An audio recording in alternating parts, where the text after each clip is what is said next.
Hi, it's Dr. Anita here, founder of TheFreedomPrescription.com. When you're done watching this video, make sure you head on over there and check out some free gifts that I have for the new visitors to my website.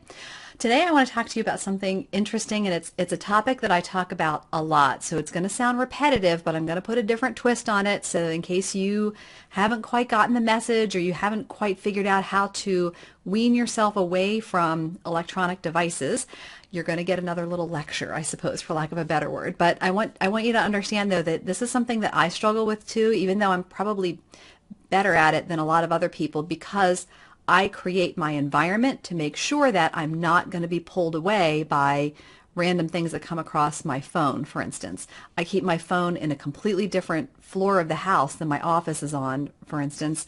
I shut my browser down when I'm on a client call so I don't have that possibly, up in front of me.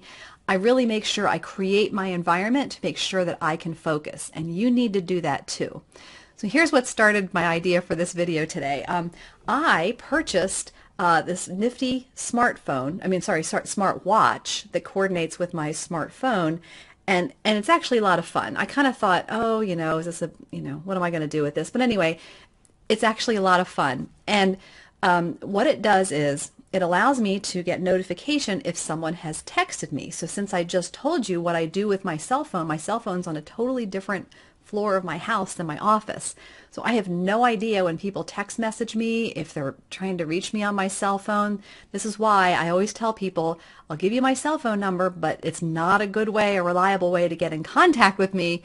Email and my landline is a much more reliable way of getting in contact with me. But I recognize, though, that the other rest of the known universe lives and dies by their cell phone. So I understand that, but I try to encourage people to understand that not everyone's like that. I am not like that. Well, here's the problem. Sometimes my husband travels a lot. He's in sales and he's on the road quite a bit. We rely on text messaging oftentimes to communicate with each other during the day. So he'll send me a text message that, of course, I won't receive sometimes for hours. I won't read it, I should say, for hours, because I'm on with client calls and I have meetings and different stuff. And so I don't even look at my phone for hours and hours and hours go by. Sometimes even an entire day goes by where I don't look at my phone, or I might look at it in the morning and then the evening. So he'll have sent me a text message, at 2 in the afternoon. I don't see it till 8 p.m. And it's just kind of unfortunate at that point. And I know it's frustrating for him because he's trying to contact me or whatever.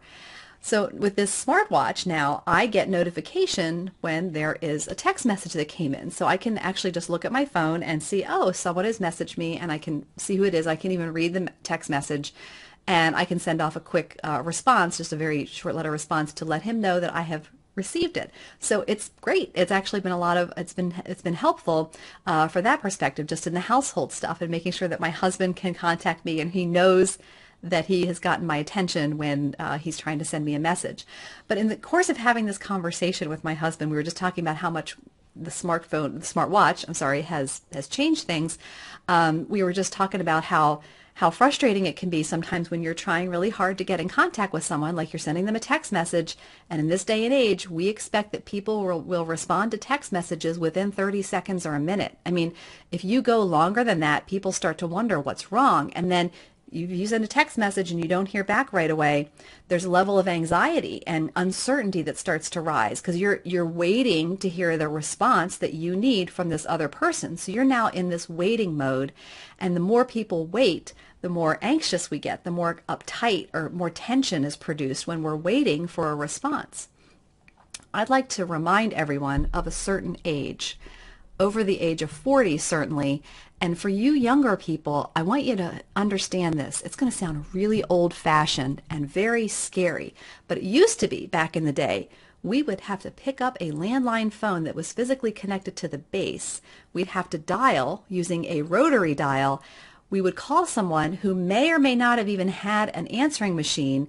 And if they do have an answering machine, we would call, we would leave a message, and we'd hang up, and we'd have to wait hours or days for them to return that call.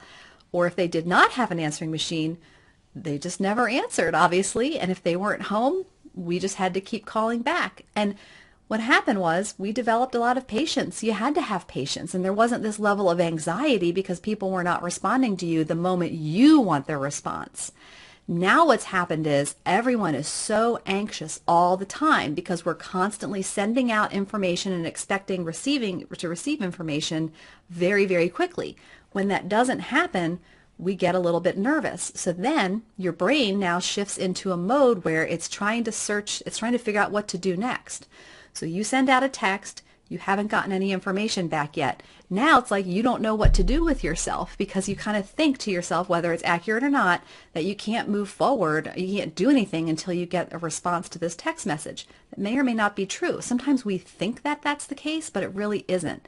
Because let me tell you, if you don't get that response back, you can still do something else and wait until the response comes. But you don't feel that way. You feel anxiety. You want to know what the response is. Even if it's something that's useless, it doesn't even matter, it's not that important, we want to know what the response is.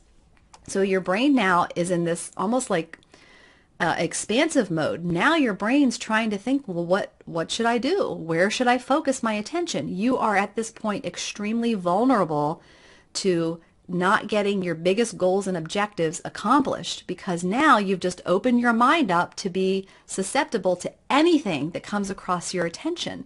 So then you get a notification, you got a new message on Twitter, you have a new notification on Facebook, and it's going to be so much easier for you to check those things, and because rather than sit down and kind of go through the mental effort of trying to figure out, well, what else can I do with my time until I wait for so-and-so to get back to me? That takes a lot of mental energy. And unless you deliberately take the time and energy it requires to answer that question to yourself, what can I do now that's going to help me get closer to my goals while I'm waiting to hear back from so-and-so? If you don't do that, your brain is just going to search and search and search until something just randomly grabs its attention. And now all of a sudden you're on Facebook. And you're sucked into Facebook for how long? Until something else comes to your attention, and then that pulls it away, and then you've now given up the authority of your own consciousness, your own attention and energy to these random digital things that are going on around you. I want to really strongly encourage you to take back control. Do not give the authority of your attention and your energy over to these random things that are just popping in front of your mind just kind of randomly.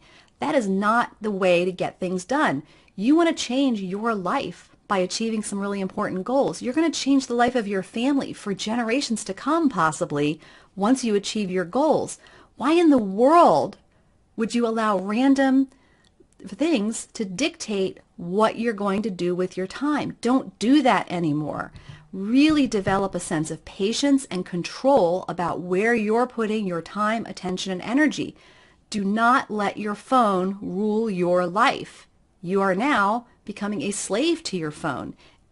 When it says jump, guess what? You jump. When a notification goes off, what do? You check to see what it is. Why are you doing that? Don't do it anymore. And if it's too hard for you to figure out how to restrain yourself, put your phone away. Put it somewhere else. Turn the ringer up so when someone really needs to contact you and they're going to call you, you'll be able to hear it. Just like in the old days where we only had one phone in the house and it was downstairs and maybe you were upstairs, but the ring was loud enough that you could hear it from upstairs. You can do that with your cell phone. Turn the ringer up and leave it in a totally different room so that if someone really needs to contact you, they can, and you'll know about it and you'll hear the ring. Okay? Please, I cannot emphasize this enough. It started out, my husband and I were just with innocuous conversation. It really had me thinking how much we are giving up to digital devices. It's not good. It is really, really bad. And then we hear all the time, oh, I don't have time to do this. I don't feel like doing that. You are giving up your whole world. You're giving up your biggest dreams and goals and objectives to a device and to random things that are happening on it. Don't do that anymore. Really take control, take authority back over where you direct your time, attention, and energy. Because if you don't do it, no one's going to do it for you. And the only time it'll happen against your will is if for some reason the cell towers come down, or there's some sort of catastrophe somewhere where the cell phones don't work anymore and the internet is down. And then of course we'll have bigger problems if that happens. But don't wait for that. you take control. You have control.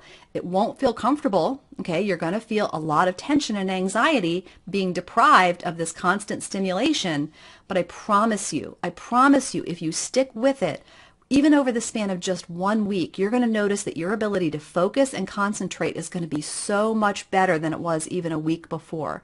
And then after 2 weeks, it's going to be expanded even more. And then after a month, you're going to find that you're going to be able to focus and concentrate on just about anything that you want to.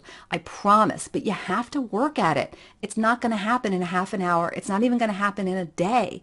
You need to keep working at it.